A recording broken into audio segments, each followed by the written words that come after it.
Fala, meus amigos, fala, minhas amigas, sejam muito bem-vindos ao vídeo da Santos Mil Grau dessa sexta-feira. Quem fala aqui, mais uma vez, é o Manu.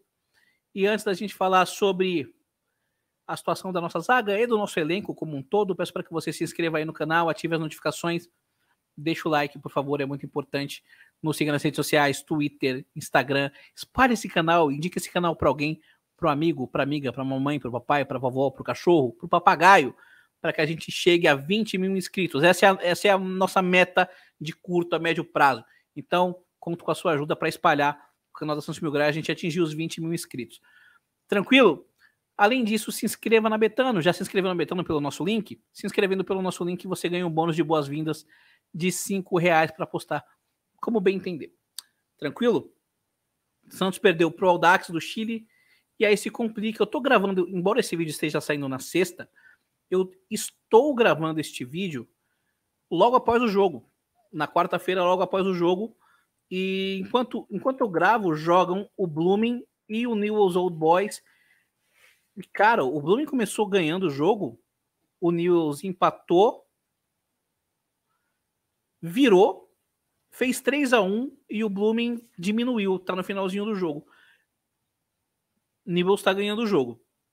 Com esse placar, o Santos, isso impossibilita. Eu acho que até o final do vídeo de hoje até o final desse vídeo vai terminar o jogo e eu vou poder fazer uma análise mais específica, mas com a vitória do Newell's se confirmando, o Santos não pode mais se classificar como primeiro colocado, tá? Porque por mais que jogue as duas próximas partidas em casa, contra o próprio Newell's e contra o próprio Blooming, e eu acho que tem condições de ganhar as duas, ganhando as duas ele vai a 10 pontos, e o Newell's com essa vitória, se confirmada, vai a 12 pontos, já a 12 pontos. Então a briga do Santos em se confirmando essa vitória do Newell's é contra o Audax Italiano pela segunda colocação. E o Audax Italiano tem 7 pontos e tem mais 2 jogos, os dois fora de casa, contra o Newell's e contra o Blooming. Eu acho muito difícil o Audax ganhar os 2 jogos. Eu acho muito difícil o Audax não perder pelo menos um desses jogos. E é difícil ele ganhar um dos 2 jogos. Mas vamos supor que ele ganha do Blooming e perde pro Newell's, ele vai a 10 pontos. O Santos ganhando os 2 jogos tem obrigação, mas tem total possibilidade de fazer isso, até porque ganhou do Blooming fora de casa e jogou melhor do que o Newell's fora de casa. O Santos também vai a 10 pontos e os dois vão ficar com 10 pontos, com 3 vitórias, enfim, o mesmo número de empates e derrotas, um empate e 2 derrotas, e aí vai depender do saldo de gols, que no momento é favorável para o Audax, que tem 2 gols de saldo e o Santos tem menos 1 de saldo. Então, o Santos precisa ganhar as 2 próximas partidas, ganhar bem, fazendo o saldo de gols e ver o que dá. Vendo o que dá o Audax italiano, torcer para o Newell's ganhar bem do Audax, ou para o Blooming ganhar do Audax, fazer aquela zica, aquela praga de Santista que a gente sabe que pega e a gente se classifica para ir para o play-in mesmo e já era. Bom, o vídeo de hoje não é sobre isso, mas até lá eu vou atualizar vocês sobre o placar do Newell's Old Boys, que vocês já sabem, né? Porque o vídeo está saindo sexta, é que como eu estou gravando e vendo aqui o resultado em tempo real, eu fico nessa expectativa. De qualquer jeito, bom, o Santos o Santos anteontem perdeu para o Audax por 2-1, e a atuação da zaga ela foi um ponto crucial, né? Enquanto a gente tinha a nossa zaga titular com Messias e Joaquim, o jogo era muito tranquilo. Depois que o Joaquim foi expulso, a gente teve que colocar um substituto e colocou o Maicon. E aí entra uma primeira dúvida, né? Por que não o Alex? Porque a gente não tem relacionado o Alex. Fica essa dúvida aí para o seu Odair Hellmann responder. Mas também entram outras dúvidas. O Joaquim, por melhor jogador que seja, mostrou que ele perde a cabeça. Que ele é um jogador que, em termos de equilíbrio, se ele é provocado, se acontece alguma injustiça, e ele foi injustiçado, mas caramba, ele tinha que ter tido o equilíbrio mental e a serenidade de continuar focado no jogo. Não foi o caso. Além disso, o reserva que foi colocado foi o Maicon. E o Maicon foi um bom zagueiro, né? Ele teve uma carreira muito boa, jogou na Europa e teve até uma passagem boa pelo Santos no começo, mas parece que está na curva descendente da carreira, assim. E muita gente, quando ele entrou no jogo, Falou, não, ele foi bem contra o Palmeiras, ele vai bem. E de fato ele foi bem contra o Palmeiras, porque como eu disse, ele é um bom zagueiro, ele sabe, ele conhece bem os fundamentos de um zagueiro. Mas a questão técnica, física dele já não é a mesma. Como eu disse, ele está na curva descendente, então ele vai jogar uma partida boa e 2, 3 ruins, é muita incerteza, é muita oscilação para baixo, saca? Muita oscilação negativa.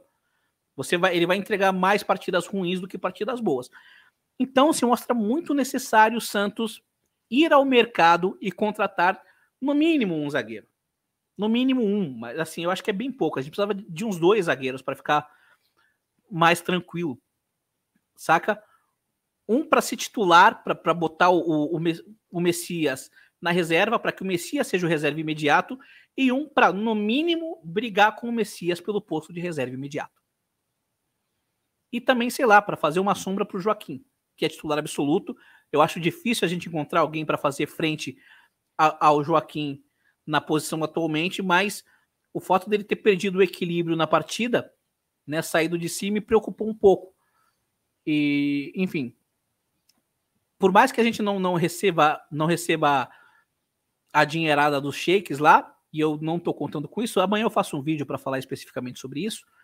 Se o Santos vender o Marcos Leonardo pelo valor que estão ventilando, que é 20 milhões de euros, o Santos já consegue ir ao mercado e trazer boas peças, né? No mínimo 3 de ponta, porque 20 milhões de euros hoje, deixa eu...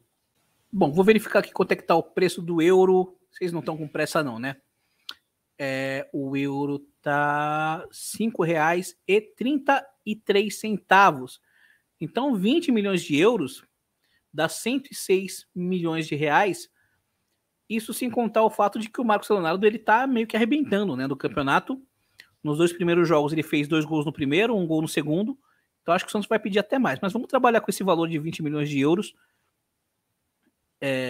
Enfim, nem sei se em se concretizando essa transferência, todo esse valor vá para transferências, mas seria bom, né? 106 milhões de reais, cara, é o valor de 4, 5 até 6 jogadores de ponta, avaliando cada jogador entre 15 e 25 milhões de reais. Né? Aí dependendo da posição. Um jogador de zaga mais barato, alguém de ataque é mais caro, e eu acho que o Santos precisaria, talvez nem necessariamente de todos os jogadores de ponta para serem titular, pode trazer 3 para ser titular e 4, 5 para compor elenco. Eu acho que agora, nesse momento, a gente precisa de um zagueiro para ser titular no lugar do Messias e fazer dupla com o Joaquim. O Felipe Jonathan está no DM, então eu acho que seria razoável a gente ter mais um lateral esquerdo para compor elenco.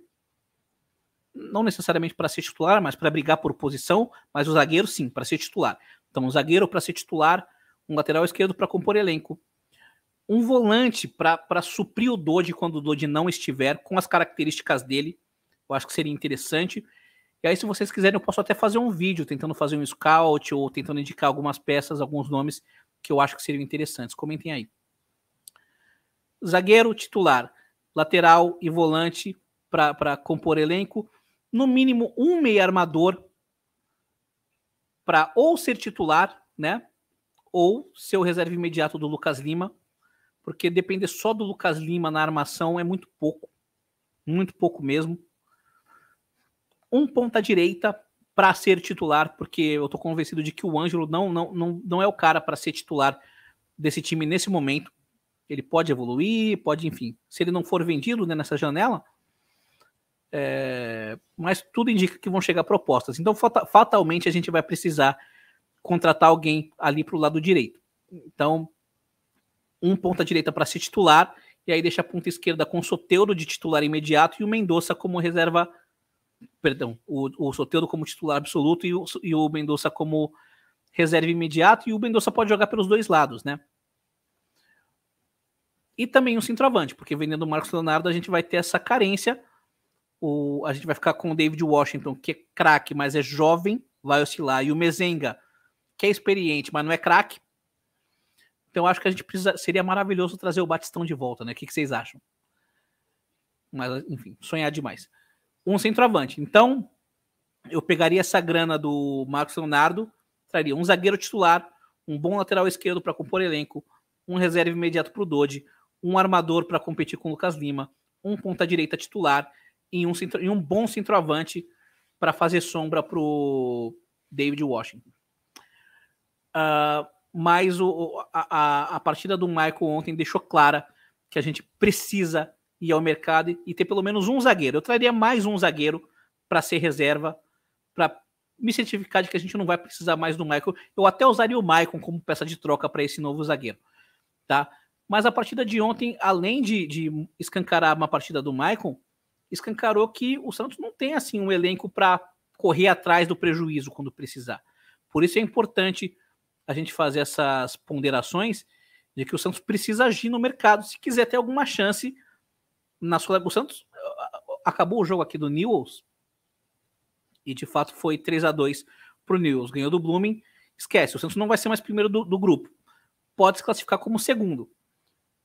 Mas se o Santos quiser ter alguma chance, não necessariamente de ganhar, mas de chegar em algum estágio avançado, porque isso vai ser bom inclusive para os cofres do Santos, na Sul-Americana, na Copa do Brasil, brigar por algo mais acima no Campeonato Brasileiro, vai ter que se reforçar, tá? Eu confio que esse time no Brasileiro tá ainda entre o 9º e o 13º, mas ele pode melhorar com reforços. Então, é bom a gente ficar atento a isso, ficar atento a essas oportunidades que o Santos pode fisgar no mercado, claro, se a venda do Marcos Leonardo for concretizada ou se os sheiks árabes investirem uma fortuna no Peixão. E o vídeo de amanhã é para falar sobre isso, sobre essa possibilidade de receber essa injeção de grana dos donos do PSG. Beleza? Comentem aí o que vocês acham sobre tudo que eu falei nesse vídeo. Não se esqueçam de se inscrever no canal, ativar as notificações, deixem o like que é muito importante e aguardem os nossos próximos vídeos. Tranquilo? Pra cima deles.